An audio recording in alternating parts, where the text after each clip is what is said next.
How can India become a superpower? Now, people think that superpower means nuclear weapons, submarines, और soldiers, जो कि कुछ हद तक है, बट आज के टाइम पे the country which have the more influence on the world economy is the actual super power. Simple language में यूएस जो कि टॉप पोजीशन पे है, उसकी इकोनॉमी 21 ट्रिलियन डॉलर्स की है, चाइना की इकोनॉमी 14 ट्रिलियन डॉलर की है और इंडिया की इकोनॉमी ऑलमोस्ट 3 ट्रिलियन डॉलर की है। And if you go back to 1990, उस टाइम पे इंडिया और चाइना की इकोनॉमी बराबर थी। We both have the same economy of 250 million dollars.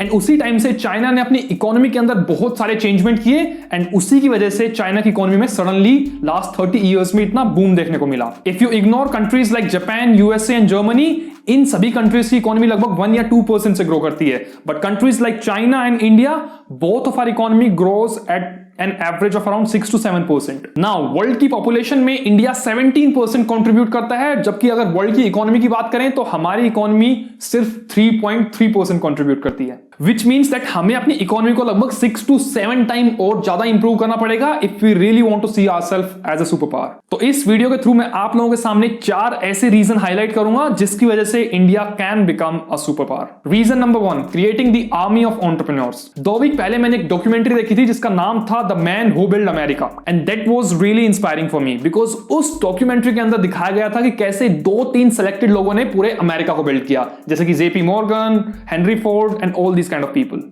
But long story short, 2020 के अंदर यूएस के अंदर 233 यूनिकॉर्न्स एग्जिस्ट करते हैं, चाइना के अंदर 230 यूनिकॉर्न्स एग्जिस्ट करते हैं, जबकि इंडिया जैसे कंट्री के अंदर सिर्फ 30 यूनिकॉर्न्स हैं। नाउ, यूनिकॉर्न का मतलब होता है जिस भी स्टार्टअप की वैल्यू $1 बिलियन या फिर 7,000 करोड़ रुपए से ज्यादा है, उसको एक यूनिकॉर्न का स्टेटस दे दिया जाता है। सिंपल सा फंडा है, जब तक हम लोग इंडिया से टेक्नोलॉजी प्रोडक्ट या फिर सर्विस बनाकर बाहर नहीं बेचेंगे, तब तक हमारी इकोनॉमी स्ट्रांग नहीं होगी। इसका मतलब जितने ज्यादा एंटरप्रेन्योर उतने ज्यादा बिजनेस, जितने ज्यादा बिजनेस उतनी ज्यादा जॉब, और जितनी ज्यादा जॉब उतना ज्यादा tax, and more the tax better the country.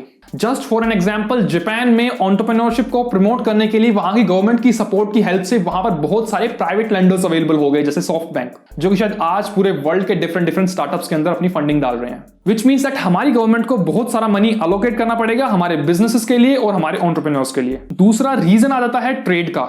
1980 के टाइम पे यूएसए और चाइना के बीच में सिर्फ $5 बिलियन का ट्रेड होता था, जबकि 2018 में ये बढ़ के $600 बिलियन हो गया। एंड इसका रीजन बिल्कुल सिंपल था, चाइना के अंदर ना सिर्फ चीप लेबर है बल्कि स्किल्ड लेबर भी है। Now, Indian skill report 2019 and ICE 360 report के अकॉर्डिंग इंडिया के अंदर सिर्फ 4.69% स्किल्ड लेबर है, which means that 94% of our youth do not have proper required skill for the industry. If you compare with other countries, China have 24% of skilled laborers among all their graduates, USA have 52% and UK have 68%.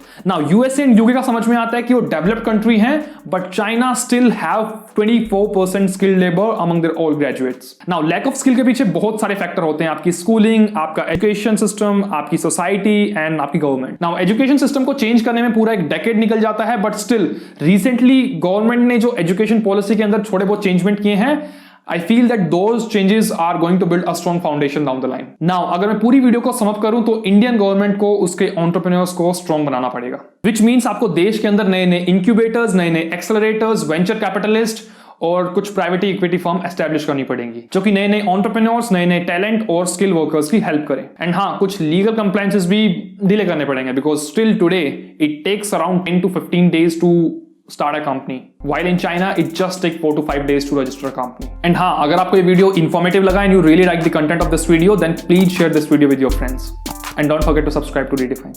I'll see you there.